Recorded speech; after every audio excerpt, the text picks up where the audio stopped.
आज का ये वीडियो आप सबके लिए हाईली इंपॉर्टेंट वीडियो है बिकॉज इस वीडियो के अंदर आपकी फाइनेंशियल प्लानिंग होने वाली है।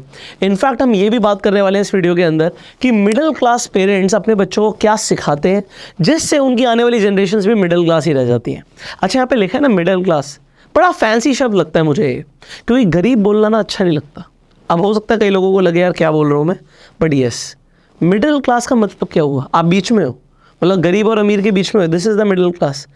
वाई एक इंसान को मिडिल क्लास बोला जा रहा है? मैं आपको बताता हूँ मिडिल क्लास में आते कौन लोग हैं। मिडिल क्लास में टिपिकली वो लोग आते हैं जिनकी इनकम या तो उनके एक्सपेंसेस के बराबर होती है या फिर कभी कभी एक्सपेंसेस भी ज़्यादा हो जाते हैं इनकम से। अब आपको क्या एक्सपेंसेस ज़्यादा हो जाएंगे इनकम से तो इंसान गरीब ही है। तो मैंने तो बोला ही था आपको, ये तो फैंसी शब्द है मिडिल क्लास। एक इंसान 1 लाख रुपये महीना कमा रहा है और एक इंसान 1.5 लाख रुपये महीना कमा रहा है। अब मैं आपसे पूछूंगा अमीर कौन है? आप कहोगे जो 1.5 लाख कमा रहा है वो अमीर है। शायद आप गलत बोल रहे हो, क्योंकि अभी आपको दोनों की ना परिस्थितियां नहीं पता। जो इंसान 1 लाख कमा रहा है वो सिर्फ 20,000 में अपना घर चला लेता है और 80,000 जोड़ लेता है, और एक इंसान 1.5 लाख रुपए महीना कमा रहा है पर उसकी 50,000 की घर की किश्त है, 30,000 रुपये की गाड़ी की किश्त है, 20,000 बच्चों की स्कूल की फीस है, और जो बच्चा कुछ पैसा बचता है वो अपने ऊपर और अपनी शौक मौज पे खर्च कर लेता है, और उसके पास 1.5 लाख में कुछ नहीं बचता। तो अमीर कौन हुआ? यहाँ पे कंपैरेटिव इनकम देखी जाएगी। अमीर हुआ जो इंसान 1 लाख कमा रहा है। हम हमेशा एब्सोल्यूट इनकम देखते हैं कि भैया एक इंसान 5 लाख कमा रहा है और एक इंसान 20,000 कमा रहा है, तो 20,000 वाला तो गरीब ही हो गया। आप यहाँ पे एब्सोल्यूट इनकम में गलत नहीं हो, क्योंकि 20,000 रुपये बहुत ही कम है 5 लाख के सामने। पर जो 5 लाख कमा रहा है अगर वो सारे खर्च कर देगा तो इनफैक्ट वो इंसान गरीब हो जाएगा और आप उसे मिडिल क्लास की कैटेगरी में डाल सकते हो। अब आप कहोगे मिडिल क्लास की कैटेगरी अभी भी डिफाइन नहीं हुआ। भाई मैं आपसे एक सवाल पूछता हूँ, एक इंसान है जिसके पास घर में साइकिल है और उनकी घर परिवार ठीक चल रहा है, बच्चे स्कूल जाते हैं, प्राइवेट स्कूल में जाते हैं, बट वो इंसान सिर्फ साइकिल चलाता है। अब आप उसे गरीब बोलोगे या मिडिल क्लास बोलोगे? अब आप कहोगे मैं तो उसे गरीब भी बोल सकता हूँ, मिडिल क्लास भी बोल सकता हूँ। चलो मैं बोलता हूँ, अब उस इंसान ने बाइक ले ली, अब उसके पास साइकिल नहीं है, बाइक है। आप कहोगे हाँ अब तो मिडिल क्लास हुआ, ठीक है, आप मिडिल क्लास बोलोगे। अच्छा, अगर उस इंसान के पास अभी गाड़ी है तो आप क्या बोलोगे? गाड़ी वाला मिडिल क्लास हुआ या गाड़ी वाला गरीब हुआ या गाड़ी वाला अमीर हो गया? अब आप कहोगे पहले से अमीर हो गया, बट शायद ये मिडिल क्लास ही बोला जाएगा। तो there is no particular definition यहाँ पर क्लियरली है कि देखो यहाँ पर 2 चीज़ें समझनी है। एक होती है इनकम, दूसरी चीज़ होती है एसेट्स। एसेट्स को भी हमें समझना ज़रूरी है, क्योंकि ज़रूरी नहीं है एक इंसान के पास हर महीने की अच्छी इनकम ही आ रही हो, पर उसके पास प्रॉपर्टी जुड़ी हुई है। तो अगर उसके पास एसेट ज़्यादा हैं तो भी वो इंसान अमीर की कैटेगरी में जाएगा। बट अब प्रॉब्लम क्या होती है, यहाँ पे जैसे ही मैंने एसेट लिखा, मिडिल क्लास में मैं उन सब लोगों को डालूंगा जिनके पास एसेट्स ही नहीं होते। तो सिर्फ इनकम होने से कुछ नहीं होता मेरे भाई। आपके पास अपना खुद का घर है, दिस इज़ गुड थिंग। आपके पास अपने घर के अलावा भी 2 प्रॉपर्टीज़ हैं जिससे आपको रेंटल इनकम आती है। आप मिडिल क्लास नहीं हो, आप अमीर हो गए, क्योंकि आपके पास एसेट्स हो गए। पर अगर एक इंसान बोले मेरे पास 3 गाड़ियाँ और मैं अपने घर में रह रहा हूँ, आपके पास 3 गाड़ियाँ बट गाड़ियाँ एसेट्स नहीं होती। अगर आपने किताब पढ़ी होगी rich dad poor dad, Robert Kiyosaki की, तो उसमें वो बड़ा सिंपली समझाते हैं कि anything which brings you money is an asset. ऐसी कोई भी चीज़ जो आपको पैसा लेकर आती है वो एसेट होती है, और ऐसी कोई भी चीज़ जो आपकी जेब से पैसा लेकर जाती है वो आपकी लायबिलिटी होती है। तो अगर किसी के पास 3 गाड़ियां भी हैं तो उसकी लायबिलिटीज है, क्योंकि उससे पैसा थोड़ी आ रहा है।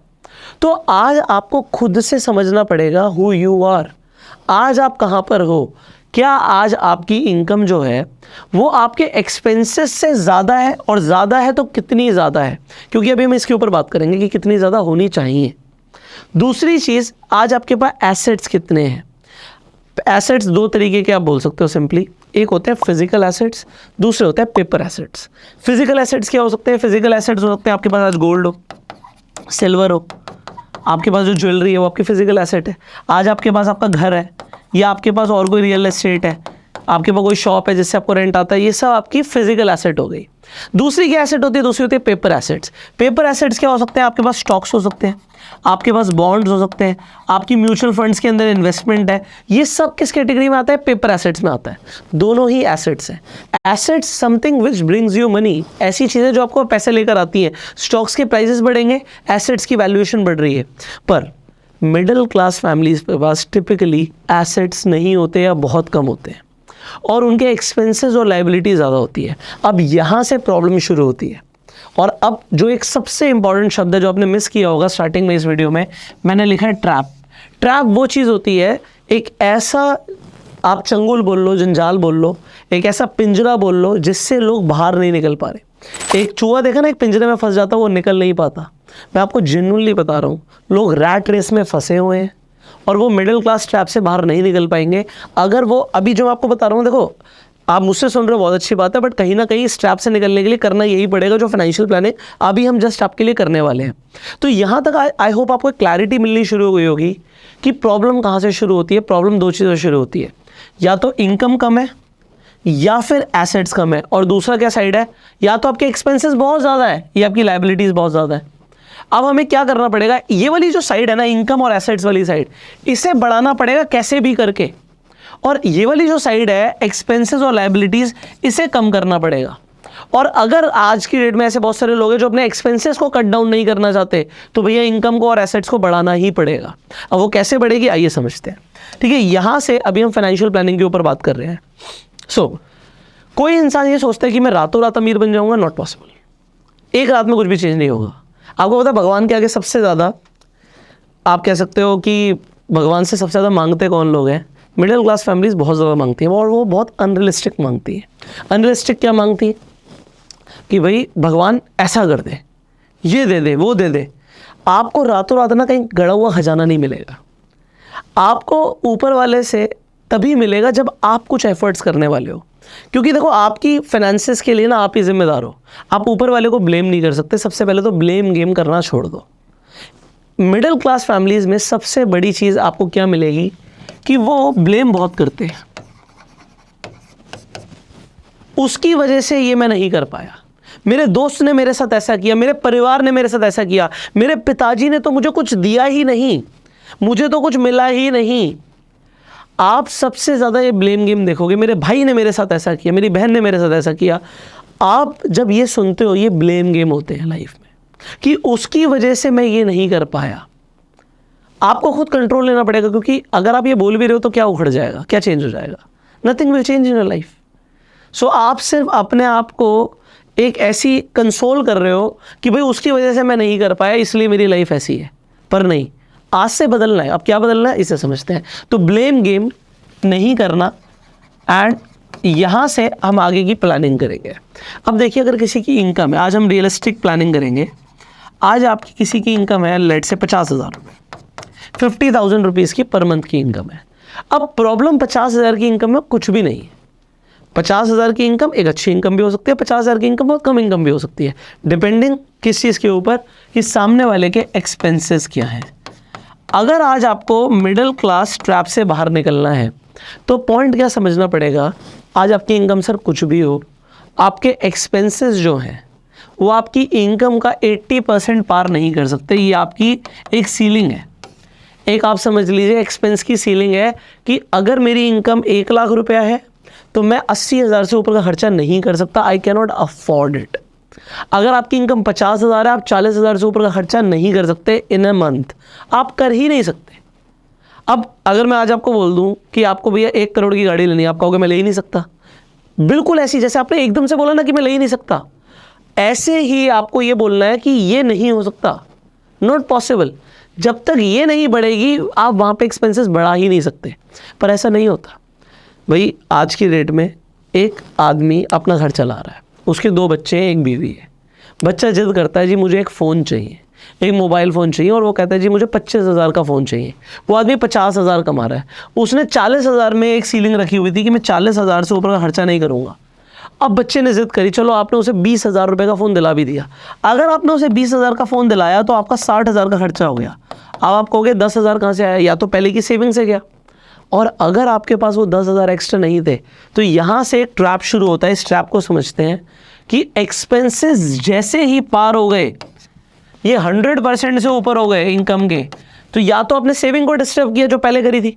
बट ज़्यादातर मिडिल क्लास फैमिलीज़ के पास सेविंग ही नहीं होती। फैक्ट बता रहा हूँ मैं आपको सारे, ज़्यादातर मिडिल क्लास फैमिलीज़ के पास सेविंग नहीं होती, और होती है तो बहुत कम होती है। तो यहाँ से एक छोटी सी चीज़ आ जाती है। आप मोबाइल फ़ोन की दुकान पे जाते हो, आपके पास 10,000 एक्स्ट्रा थे, वो कहता है सर EMI कर दूंगा सर, इक्वेटेड मंथली इंस्टॉलमेंट, हर महीने इतने की इंस्टॉलमेंट जाएगी, 1,000-1,500 की इंस्टॉलमेंट जाएगी। आपको 1,000-1,500 से क्या फ़र्क पड़ता है, मैं तो 50,000 कमा रहा हूँ, 1,500 से क्या फ़र्क पड़ता है। क्योंकि उस वक्त आप बाकी सारे खर्चे कैलकुलेट नहीं करते। और आपकी 1,500 2,000 रुपये चलो महीने की भी इंस्टॉलमेंट हो जाती है, तो आप कहते हो चलो मैंने दिला दिया, क्या फ़र्क पड़ता है। बट इस तरीके के आपके पास एक्सपेंसेस लगातार लाइफ में आते रहते हैं। एक मिडिल क्लास फैमिली के अंदर ऐसे कौन से खर्चे होते हैं जिससे वो पूरी ज़िंदगी परेशान रहते हैं? लेट मी टेल यू, ये EMI तो स्टार्टिंग है। आपको जो मेजर लाइफ के इवेंट्स होते हैं, जैसे कि घर में है आपकी किसी की शादी, तो मैरिज के लिए जर्नली होता क्या है, पैसा इतना होता नहीं है।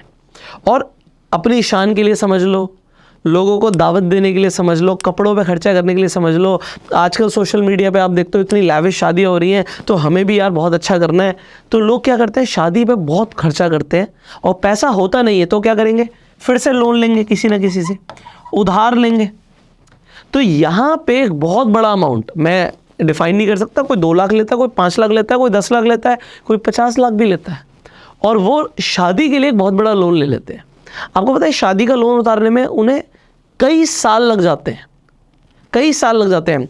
आजकल मिडिल क्लास फैमिलीज़ में ट्रेंड हो गया है।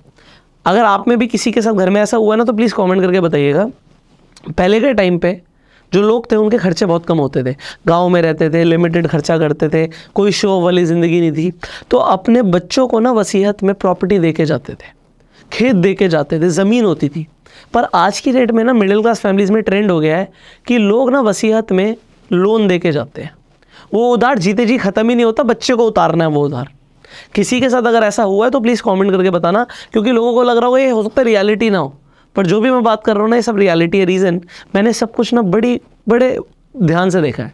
मैं तो मिडिल क्लास बोल ही नहीं रहा भाई, मैंने तो अपनी शुरुआत जब करी थी मैंने तो माइनस से करी थी, तो मैं तो ये बताऊँगा कि हमारे पास तो पैसे ही नहीं था। मैंने वो सारी सिचुएशन, सारे सर्कमस्टांसेस देखे हैं। घर में जो लड़ाई होती है, भाई भाई के बीच में लड़ाई हो रही है पैसे के लिए, बीवी पति को सुना रही है पैसे के लिए, बच्चा अपने बाप को बोल रहा है कि मैं 2 साल से फ़ोन मांग रहा हूँ, 2 साल से साइकिल मांग रहा हूँ, तुमने दिलाई नहीं। तो ये सारी चीज़ें I have seen that, and वो चीज़ें देखने के बाद ही मैं आपको आज गाइड कर पा रहा हूँ। तो ये बहुत इंपॉर्टेंट वीडियो है। अगेन मैं बोल रहा हूँ, हो सकता है इसमें एंटरटेनमेंट नाम का कुछ ना हो, पर आपकी प्लानिंग इससे जुड़ी हुई है। तो यहाँ पे होता है क्या, उन्होंने लोन ले ली, बच्चे को भेजना है कॉलेज, पढ़ाई करानी है। मिडिल क्लास फैमिलीज़ में ये चीज़ क्लियर है कि बच्चे को तो पढ़ाई करानी ही करानी है, क्योंकि अगर अमीर बनना है तो रास्ता ये है कि पढ़ाई कराओ। अभी हम इसके ऊपर बात करेंगे, बहुत इंपॉर्टेंट है ये। तो क्या करेंगे, एजुकेशन के नाम पर भी लोन लिया जाएगा। अब लोन बैंक नहीं देते यहाँ पे सर, यहाँ पर क्या होता है, किसी से ना ब्याज पे पैसे लेने पड़ते हैं, कमेटियाँ डालते हैं लोग। तो ये जो टिपिकल वर्ड्स मैं बोल रहा हूँ ना, ये वो वर्ड्स हैं जो बेसिकली लोगों की लाइफ में चल रहे हैं। किसी ने क्या किया, किटी डाली बच्चे की एजुकेशन के लिए, किसी से उधार पे पैसे लिए, 1% 2%, ये तो भूल जाओ आप। अगर आप बिल्कुल ही टिपिकल मिडिल क्लास की बात करोगे, 5% 10% पे पैसा मिलता है। 10% आप समझ रहे हो। हम अभी स्टॉक मार्केट में जब इन्वेस्टिंग की बात करते हैं, हम आपको बताते हैं अगर आपको ईयरली 12%, 13%, 14%, 15% की रिटर्न्स आ जाए ईयरली, तो आपकी वेल्थ किस हिसाब से कंपाउंड होती है। और अगर कोई आपसे 10% महीने का ब्याज ले रहा है, तो वो एक ही साल में 120% आपसे ले रहा है, मतलब 1 साल में पैसा डबल। और मिडिल क्लास फैमिली ऐसा देती है पैसा। अगर किसी को रियलिटी नहीं लग रही, तो अगर आपके आसपास कोई 5% या 10% पे पैसा लेता है देता है, तो प्लीज़ कमेंट करना, लोगों को रियलिटी पता लगेगी। ऐसा हो रहा है, जनरली हो रहा है। एंड देखो, इसमें मैं कुछ बोलूँगा नहीं, ये अनसिक्योर्ड लोन्स होते हैं, तो अनसिक्योर्ड लोन्स इस रेट पे दिए जाते हैं और ये टोटली मतलब चल रहा है मार्केट में। अब किसी ने एजुकेशन के नाम पे, मैरिज के नाम पे, और एक और बड़ा डिज़ास्टर होता है विच इज़ कोई मेडिकल इमरजेंसी आ जाए, तो भैया मिडिल क्लास फैमिलीज़ को हाथ फैलाने पड़ जाते हैं, क्योंकि उनके पास सेविंग नाम का कुछ होता नहीं, और हेल्थ इंश्योरेंस तो बहुत ही कम होता है, और होता है तो बहुत कम अमाउंट का होता है। प्रॉब्लम क्या है, हम प्रिपेयर्ड ही नहीं है, हम ऐसा सोच के नहीं चलते। अगर किसी का बाइक पे एक्सीडेंट हो गया और एकदम से बोला गया डॉक्टर ने भैया 2 लाख या 5 लाख लगाना है, तो भैया पैसा मांग कर लाना पड़ेगा, क्योंकि पैसा होता ही नहीं है। पहले हमने ध्यान नहीं दिया ना, ये इनकम एक्सपेंस किसी ने बोला ही नहीं, किसी ने बताया ही नहीं, तो हमने ध्यान ही नहीं दिया। किसी ने मेडिकल इंश्योरेंस लेने के लिए बोला नहीं, और बोला तो हमने ध्यान नहीं दिया, और दिया तो बहुत ही छोटा मेडिकल इंश्योरेंस हमने लिया हुआ है। तो अगर मेडिकल इंश्योरेंस नहीं है, तो ये लाइफ के कुछ ऐसे इवेंट्स हैं जो आपको बर्बाद कर देंगे। क्यों बर्बाद कर देंगे, उस टाइम पे आपको कहीं से भी किसी भी परसेंटेज ऑफ इंटरेस्ट पे पैसा लेकर आना पड़ेगा। क्रेडिट कार्ड स्वाइप मारने पड़ेंगे। अभी हम क्रेडिट कार्ड तक भी नहीं पहुंचे, अभी तो हम बिल्कुल ही उन लोगों की बात कर रहे हैं जिनके पास शायद क्रेडिट कार्ड भी ना हो, तो वो पैसा मांग कर लाएंगे और उसके जो खर्चे हैं ना उन्हें पता नहीं कितने सालों तक बियर करने पड़ेंगे। तो ये जो मेडिकल एक्सपेंसेस हैं इसके लिए प्रिपेयर्ड नहीं होते, मेडिकल इंश्योरेंस नहीं होता। चलो अब ये सब तो हो गया। अगर आज आप ये वीडियो देख रहे हो, देखो मैं बड़े कनेक्ट वाली बात करूँगा क्योंकि मैं समझता हूँ, मैं आपके दिल की बात समझता हूँ। इनमें से कुछ ना कुछ किसी ना किसी की लाइफ में चल रहा होगा, कोई ना कोई लोन चल रहा होगा, कोई ना कोई EMI चल रही होगी, कोई ना कोई ऐसा खर्चा होगा जो अनबियरेबल होगा बट करना पड़ रहा है। तो करना पड़ रहा है से क्या होता है समझो, जब आपके एक्सपेंसेस ओवर हो गए थे और आपने ले लिए थे किसी भी तरीके की EMI या लोन पे आपने कुछ भी पैसा ले लिया, अब आपको इस डेट की रीपेमेंट करनी होती है और जो कि हो नहीं पाती क्योंकि हम खर्चे कम नहीं कर पाते। अगर आपने बच्चों को एक बार AC में सुलाने की आदत डाल दी तो आप AC बंद नहीं कर सकते सर, क्योंकि वो आदत पड़ गई। अब मैं ये नहीं कह रहा सही है गलत है, प्रॉब्लम ये है कि हमारे पास पैसा कितना है। अगर आज आपने अपने बच्चे को आदत डाल दी कि हर साल 2 बार मैं तेरे को नए जूते या कपड़े दिलाऊंगा, तो हर साल आपको दिलाने पड़ेंगे। अगर आप अफोर्ड कर सकते हो नहीं कर सकते, और इनकम बढ़ाने पे भी कोई ध्यान नहीं देता। तो अभी हम इसी के ऊपर बात कर रहे हैं। तो अब बात करते हैं स्ट्रेट अवे सोल्यूशन क्या है भाई। ये तो चलो समझ आ गया, आप तो ठीक है सर ये तो मुझे समझ आ गया, मेरी सिचुएशन ये है, बट अब इससे बाहर निकलने का सोल्यूशन क्या है। अब आइए इसे समझते हैं, यहीं पे समझेंगे। देखिए अब मान के चलता हूँ मैं कि किसी के डेट हो गए हैं, किसी को पैसे देने पड़ते हैं हर महीने। अब इस डेट की रीपेमेंट में बहुत पैसा जाता है, तो अब आप क्या करोगे। मैं एक क्लियर चीज़ बोलूँगा, 2 ही तरीके हैं। तो अगर 50,000 की इनकम है और मैं मान के चलता हूँ कि डेट आपको हर महीने देना पड़ता है, एग्जाम्पल के लिए 10,000 रुपये आपको हर महीने डेट में देना पड़ता है और कुछ बचता नहीं क्योंकि खर्चे भी हैं, आपको क्या करना पड़ेगा, आपको अभी के लिए अपने लाइफस्टाइल में कट डाउन करना पड़ेगा। आपको अपने एक्सपेंसेस को कट डाउन करना पड़ेगा। सर यहाँ पे एक क्लियर कट फॉर्मूला है, अगर डेट से बाहर निकलना है तो एटलीस्ट 50% आपको स्ट्रेट अवे सेव करना है और ये सेव करके डेट की रीपेमेंट में लगाना है। आप कहोगे नहीं मेरा तो सिर्फ 10,000 ही जा रहा था, मैं कहूँगा 25,000 दो मेरे भाई। अगर आज आपने लोन लिया हुआ है, पर्सनल लोन लिया हुआ है, तो आज आपकी 10,000 की EMI है, अगर आप 25,000 दोगे तो जल्दी ख़त्म हो जाएगी, क्योंकि हमें जल्दी इस ट्रैप से बाहर निकलना है। जितनी जल्दी दोगे उतने कम टाइम का इंटरेस्ट देना पड़ेगा। तो आप कहोगे तो बड़ी दिक्कत हो जाएगी, अगर 50,000 कमा रहे हैं, हमारे 40,000 के खर्चे हैं और आप कह रहे हो 25,000 पे खर्चे लेकर आओ, तो ये तो बहुत ही मुश्किल है। सर अगर मुश्किल लग रहा है तो ये फिर भी आसान तरीका है, क्योंकि ये इम्पॉसिबल हो जाएगा आपको बाहर निकलना, क्योंकि जब तक इस डेट को ख़त्म करोगे ना, कोई ना कोई और बड़ा खर्चा वेट कर रहा है आपके सर पे आने के लिए, और अगर वो खर्चा वेट कर रहा है तो प्रॉब्लम होगी। तो प्रॉब्लम आज ये छोटी सी ले लो कि आज अपनी इनकम में से 50% पैसा अलग निकालो और डेट को ख़त्म करो इमीडिएटली, जितनी जल्दी हो सकता है उतनी जल्दी आप मेंटली फ्री हो पाओगे। और मेंटल फ्रीडम बहुत ज़रूरी है, फाइनेंशियल फ्रीडम बाद में आएगी, पहले मेंटल फ्रीडम चाहिए। और जो इंसान मेंटली फ्री है ना, वो बहुत कुछ ज़िंदगी में कर सकता है, क्योंकि जैसे ये मेंटल फ्रीडम आएगी ना, आपने अपने आप को आदत में डाल लिया कि मैं आज जो भी कमाऊँगा उसका 50% से ऊपर खर्च ही नहीं करूँगा और 50% मैं सेव करूँगा। सर आपको कौन रोकेगा अमीर बनने से, क्योंकि मैंने आपको क्या बताया था, अमीर वो है जो चाहे 50,000 कमा रहा है, बट वो अगर 25,000 जोड़ पा रहा है ना, वो अमीर है। और वो इंसान जो 1 लाख कमा रहा है और उसके 1 लाख के खर्चे हैं, वो गरीब है। तो यहाँ पे आपको अपने आप को थोड़ा सा एक मिनिमलिस्टिक लाइफस्टाइल देना पड़ेगा। और 50%, ये 25,000 एक एग्जाम्पल है, कोई 40 कमाता है तो 20,000 में घर चलाओ। आप कोई कहेगा सर मैं तो कमाती 10-15,000 हूँ, तो सर फिर आपको इनकम बढ़ानी पड़ेगी, क्योंकि अब 10-15,000 से कम में तो खर्च चलता नहीं ना, वो तो पॉसिबिलिटी ही नहीं है। तो जो चीज़ पॉसिबल ही नहीं है उसके ऊपर मैं कैसे बात करूं। मैं तो फिर आपको सीधा सीधा बोलूँगा आपको इनकम बढ़ानी है। अब आप कहोगे इनकम बढ़ानी है, अब यहाँ से रियल प्रॉब्लम शुरू होती है। मैं आपको ना कुछ ऐसे रियल लाइफ एग्जांपल्स दूंगा जो मैंने अपनी लाइफ में देखे। लोग क्या करते हैं, एक टिपिकल बिजनेस कर रहे हैं और उन्हें लगता है बिजनेस है, बेसिकली वो करते क्या, वो सेल्फ एम्प्लॉयड होते हैं। तो मिडिल क्लास फैमिलीज़ में सेल्फ एम्प्लॉयड को ये बिज़नेस समझा जाता है। एक इंसान मान लो वो वर्क करता है और वो काम क्या करता है, हम कोई भी एग्जांपल ले लेते हैं, वो दुकान पे जाके बैठता है या फिर वो एक कारपेंटर का काम करता है, तो वो क्या बोलेगा जी मैं तो अपना खुद का बिजनेस कर रहा हूँ, मैं कोई नौकरी नहीं कर रहा। बट वो इंसान क्या हुआ, वो सेल्फ एम्प्लॉयड हुआ। सेल्फ एम्प्लॉयड क्या है, जितना टाइम दे रहे हो उतना पैसा कमाओगे। बिजनेस में क्या फ़र्क होता है, बिजनेस में लोग आपके नीचे काम करते हैं, आप अगर शॉप पर जाकर खुद बैठते हो और तभी आपकी दुकान चलती है तो आप सेल्फ एम्प्लॉयड हो। बट आपकी दुकान, मान लीजिए आपके पास एक रेस्टोरेंट है, आप नहीं भी बैठते, कैशियर रखा हुआ है, लोग रखे हुए हैं और तब भी वो चल रहा है, तो फिर आप बिजनेस कर रहे हो। इतना छोटा सा डिफरेंस होता है। अब प्रॉब्लम क्या है, मिडिल क्लास फैमिलीज़ में लोग अपने आप को अपग्रेड ही नहीं करते। एग्जाम्पल के लिए मैं एक एग्जाम्पल देता हूँ। मैं एक व्यक्ति को जानता हूँ जो एक टाइम पर ना घरों में टीवी की ट्रॉली आती थी। पहले एलईडी टेलीविजन्स नहीं होते थे, बड़े बड़े टेलीविजन्स होते थे, तो घरों में ना सबके ट्रॉली होती थी, वुडन ट्रॉलीज होती थी और उसके अंदर फिट हो जाता था टीवी और ऊपर नीचे आप सामान रखते थे। तो वो इंसान सेल्फ एम्प्लॉयड था और वो अपने ही घर में एक जगह पर ट्रॉलीज बनाते थे टीवी की।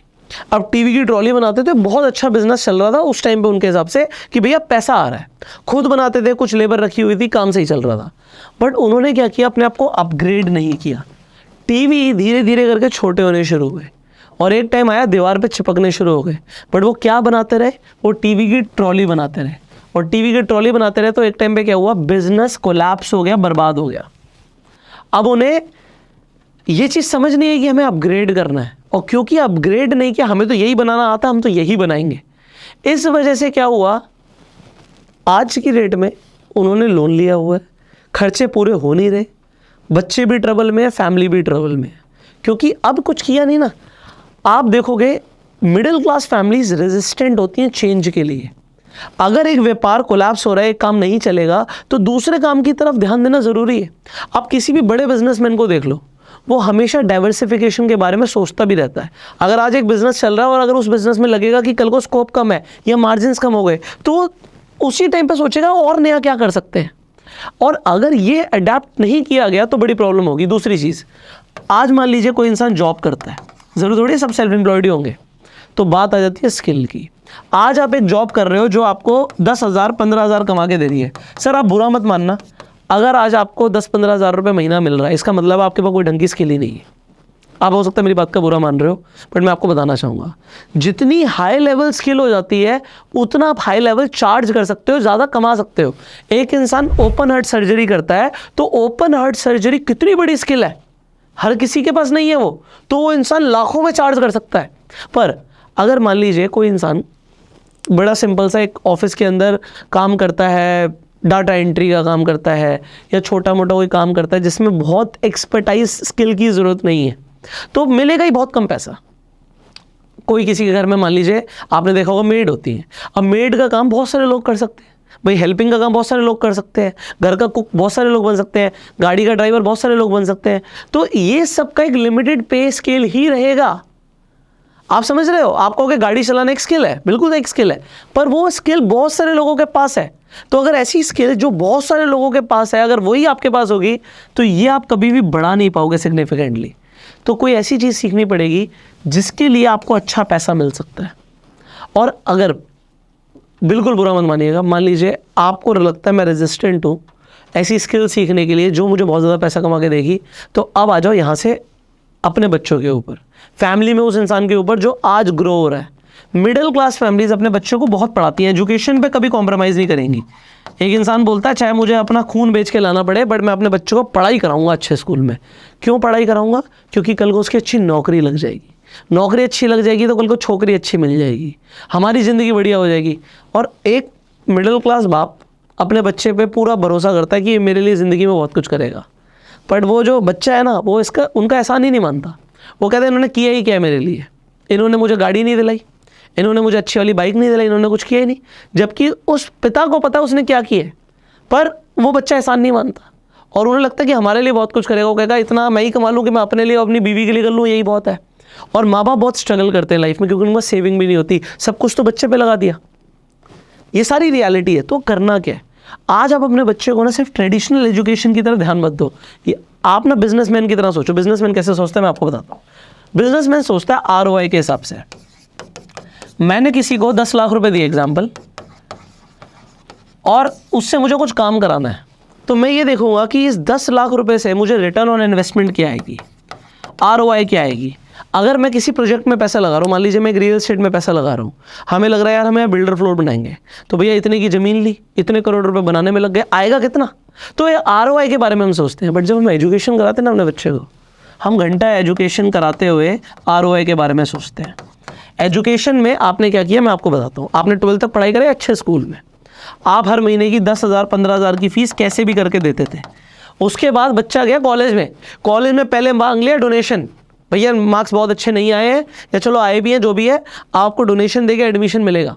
आपने कहा प्राइवेट में पढ़ाऊँगा कोई दिक्कत नहीं है, आपने डोनेशन दी और डोनेशन देने के बाद आपको पता लगा यहाँ पे तो और भी ज़्यादा फीस है, तो आपने एग्जाम्पल के लिए बैचलर्स में आपने BBA कराया बढ़िया से किसी अच्छे कॉलेज से, प्राइवेट कॉलेज से, और ये BBA कराते हुए एग्जाम्पल के लिए आपका 10 लाख रुपए का खर्चा आ गया। तो 3 साल में आपने 10 लाख रुपया दे दिया। फिर आपने बोला MBA कराऊंगा और बढ़िया कॉलेज से। अब MBA भी आपने कराने का सोचा और MBA कराते हुए भी मान लीजिए आपका 10 लाख रुपया और लग गया।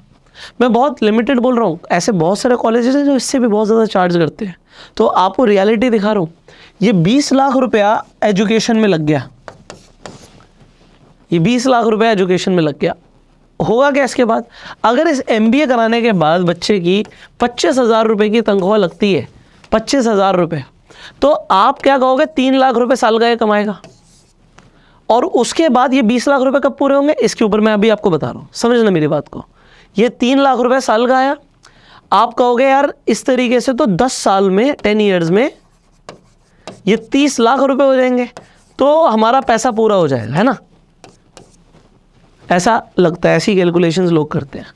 अब मैं आपको ना एक बढ़िया एग्जांपल देता हूँ। आप क्या करो, ये 20 लाख रुपए मत लगाओ, ये 20 लाख रुपए उठा के ना बैंक में जाके FD करा दो। देखना, बड़े ध्यान से देखना, ये 20 लाख रुपया हमने जाके बैंक में FD करा दी। आपको FD पे टिपिकली 7-8%, अगर सीनियर सिटीजन है तो थोड़ा सा और ज़्यादा, एक 8% का इंटरेस्ट ले लेते हैं, ईयरली इंटरेस्ट मिलेगा। हमने तो आपको ऐसे ऐसे प्लेटफॉर्म बताए हुए हैं जिस पे आपको 12% भी आ जाएगा, 12 की जगह 13 भी बताया हुआ है, आई बटन पे लिंक है, जाके देख लेना। 13% साल का आ जाएगा। मैं कोई FD करेगा, कोई हो सकता है P2P लेंडिंग करेगा, एक एवरेज ले लो, 10% ले लो। अगर कोई FD करेगा या कुछ भी करेगा, एग्जाम्पल अगर हम 10% भी ले लें, तो जी 20 लाख रुपये 10% के हिसाब से बिना कुछ करे आपको 2 लाख रुपये दे जाएंगे हर साल के।